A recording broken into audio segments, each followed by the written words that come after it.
মাটি লিখে দেওয়ার জন্য কাগজপাতি নিয়ে আসিছে, নিয়ে আসে সেই কাগজপাতি নিয়ে আসে বাড়ির থেকে মা বাবাকে মারি ফেলেছে।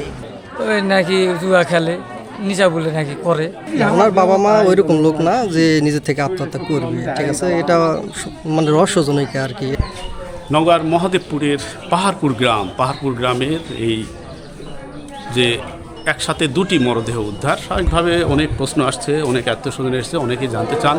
ঘটনাটি বেশ কৌতূহল এবং ভালো মানুষ রাতে খেয়ে ঘুমিয়ে পড়েছিল, সকালে একসঙ্গে স্বামী এবং স্ত্রী, স্বামীর নাম লোকমান হোসেন এবং স্ত্রী তার নাম দেলোয়ারা বেগম, 50-এর উপরে বয়স স্বামী লোকমান হোসেনের, স্ত্রীর বয়স 45-এর ঘরে, অর্থাৎ বয়স্ক।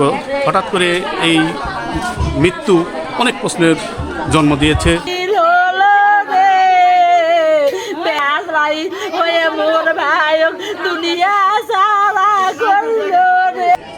ওর বাবা মা তো হঠাৎ করে ভাজে একসাথে মারা যাওয়াতে মানে দৃশ্যটা এরকম খারাপ লাগছে যে পরিবার তো ঝগড়া গন্ডগোল কিছু দেখা গেল না, যে কী ভাজে মারা যায়, এটাই অবাক দৃশ্য। আমার সবগুলো মানে করুণ দৃশ্য এটা।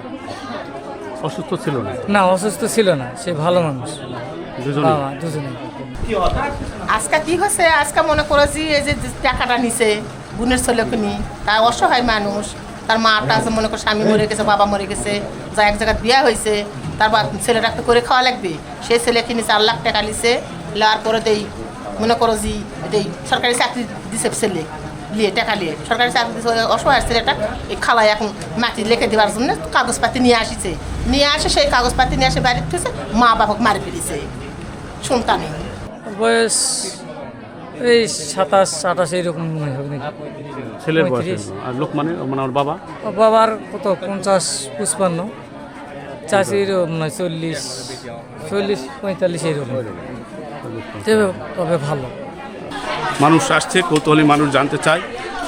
এখন পর্যন্ত পুলিশি তদন্ত চলছে, পুলিশ তদন্ত সাপেক্ষে বিষয়টি দেখবে। এটি হচ্ছে সেই বাড়ি, এই বাড়িতে মাটির বাড়ি, ছোট বাড়ি, একসাথে স্বামী স্ত্রী ছিল, পাশে তার যে ছেলে মুক্তার হোসেন, মুক্তারও এখানে ছিল। মুক্তারের কিছুদিন আগে জুয়ার স্ক্যামের সঙ্গে সে জড়িয়ে রয়েছে, জুয়ার কারণে বা তার বিভিন্ন নেশার সঙ্গে জড়িয়ে থাকার কারণে আমরা যত জানতে পারছি তার যে স্ত্রী, একটি সন্তান রয়েছে, স্ত্রী তাকে উভয়ের বনিবনা না হওয়ার কারণে ডিভোর্স হয়ে যায়। প্রাইমারি স্কুলের পিয়ন এবং উনি একটু মানে মোবাইলে একটু জুয়ার মানে খেলাধুলা করতো, অনেক ঋণদানের মধ্যেও আছে।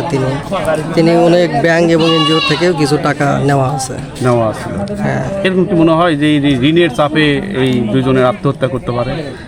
ওনার বাবা মা ওইরকম লোক না যে নিজে থেকে আত্মহত্যা করবে, ঠিক আছে, এটা মানে রহস্যজনক আর কি। এটা আসলে কিভাবে কি হয়েছে এটা ময়না তদন্তের জন্য লাশ পাঠানো হয়েছে, এটা পরে আমরা জানতে পারবো। এখনো আমরা নিশ্চিত না যে আসলে কি হয়েছে।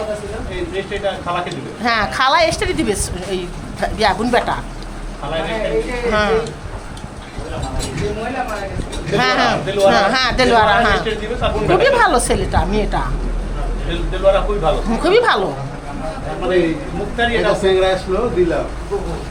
মেয়েটা আমাদের সরকারি হাসপাতালের ইয়া হয়, নার্সগিরি করে, আয়াগিরি করে দেলোয়ারা।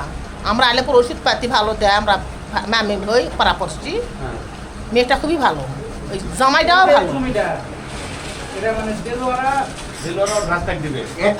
দিবে কেন যে ভ্যাস্তাক না, টাকাটা যে লেখাছে হক টাকাটা 4 লাখ টাকা বলে দিছে দেলোয়ারা।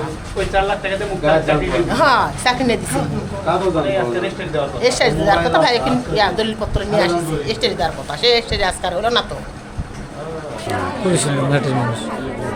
মানে বিষয়টা কেমন একটা রহস্য মনে হচ্ছে না? হ্যাঁ, এই যে হঠাৎ করে মারা গেল, এই বিষয়টা কেমন একটা প্রশ্ন আসছে না?